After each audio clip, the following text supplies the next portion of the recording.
Welcome පිළිගන්න vehicle ads YouTube channel එකට ආලා හැමෝම ඉතින් අද කතා කරන්න යන්නේ මේ බයික් වල ප්‍රයිස් කොහොමද මේ තියෙන්නේ කියලා. ඉතින් ඇත්තට මේ වෙද්දි ගොඩක් ප්‍රයිස් එක අඩු වෙලා තියෙනවා. රයිට් අපි යන් මුලින්ම Honda Dio එක ගැන බලන්න. ඉතින් Honda Dio 2015 බයික් එකේ දර 2 tone කලර් එන එක සාමාන්‍යයෙන් 4,50,000කට වගේ මුදලකට තමයි දැන් ඔයාලට බලා ගන්න පුළුවන්. ඉතින් ඔන්න පොඩ්ඩක් අඩු වෙලා තිනවා බයික් එක.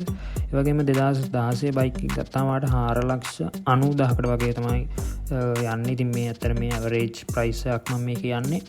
ඒ වගේම 2017 කට 5,20,000කට වගේ මුදලකට බලා ගැනීම හැකියාවක් තියෙනවා. ඒ වගේම 2018 19 මොඩල්ස් වලට 5,90,000කට වගේ බලා ගැනීම හැකියාවක් තියෙනවා. ඉතින් ඔය සෙකන්ඩ් හෑන්ඩ් මාකට් එක තමයි මම කිව්වේ. ඒ වගේම 2025 වලට බ්‍රෑන්ඩ් නිව් Dio එක වලට 7,95,000කට වගේ තමයි බලා ගන්න පුළුවන් වෙන්නේ. ඉතින් ඉස්සර බයික් එකක් ගත්තාම ඉතින් 2025 බ්‍රෑන්ඩ් නිව් එක ඒ ගානට වටින. ඒ වගේම රේසි ආර් බයික් එක ගැන ගත්තොත් මේකේ Yamaha Ray Z R brand new 2025 bike එක වාට 6,80,000කට වගේ බලාගෙන මේකවත් තියෙන. ඒ වගේ රේසි ආර් 125 බයික් එකට 8,25,000කට වගේ මුදලකට බලා ගැනීම හැකියාවක් තියෙනවා.